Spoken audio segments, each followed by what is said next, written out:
F P R میں بہت سی اصلاحات کی گئی اور وہ خاصی اچھی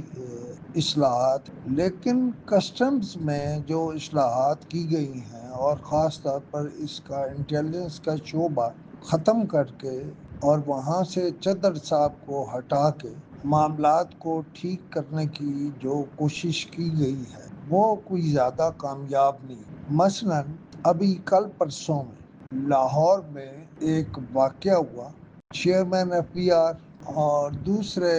کنسرن لوگ اس کی تحقیقات کرائیں اور جو لوگ اس میں انوالو ہے ان کو ودن 7 days تحقیقات کر کے نوکری سے فارغ کر دیں۔ تفصیل اس واقعے کی یہ ہے کہ کسٹمز نے وہاں سے اپنا گودام یا ویئر ہاؤس ٹھوکر نیاز بیگ سے ختم کیا، یعنی شاہپور کانجرا اور ٹھوکر نیاز بیگ میں سے ایک ویئر ہاؤس خالی ہوا، اور جب یہ خالی ہو رہا تھا تو ایک صاحب ہیں کسٹمز میں اصغر پورے وال،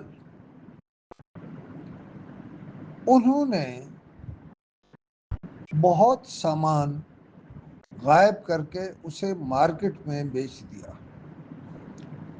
جو ہی اس کمپنی کو جس کا یہ مال تھا اور ضبط ہوا تھا اس کو معلوم ہوا تو انہوں نے ہنگامہ کھڑا کر دیا، اور ہنگامہ کسٹم کے دفتر کے اندر اصغر پورے وال جیسے لوگوں کو جو اس کیس میں انوالو تھے ان کے سامنے معاملہ کھڑا کیا، اور جب تحقیق ہوئی تو اصغر پورے وال خود ہی مان گئے کہ انہوں نے یہ سامان چوری کیا اور کرایا تھا۔ اب اس میں کوئی زیادہ تحقیقات کی ضرورت نہیں، وہ تو مان گیا ہے، وہ یقیناً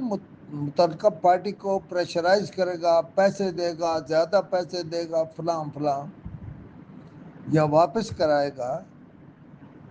لیکن سوال یہ ہے کہ کسٹمز انٹیلیجنس کو کیوں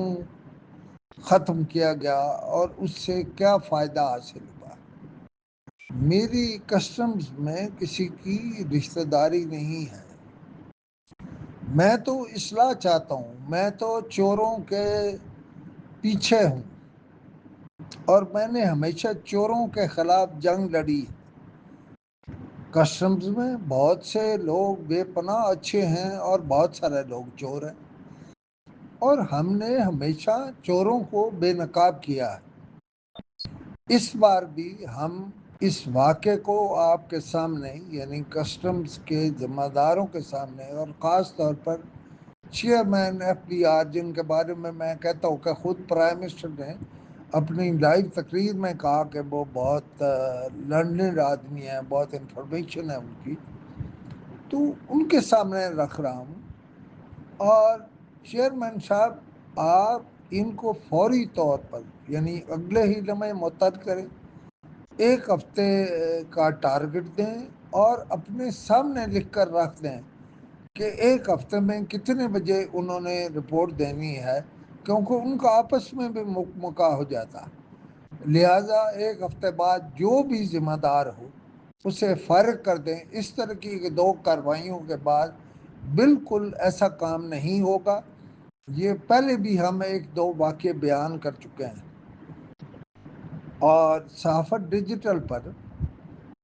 یہ بات آئی ہے، صحافت اخبار میں بھی یہ بات آئی ہے۔ لہذا یہ آپ روزانہ کیوں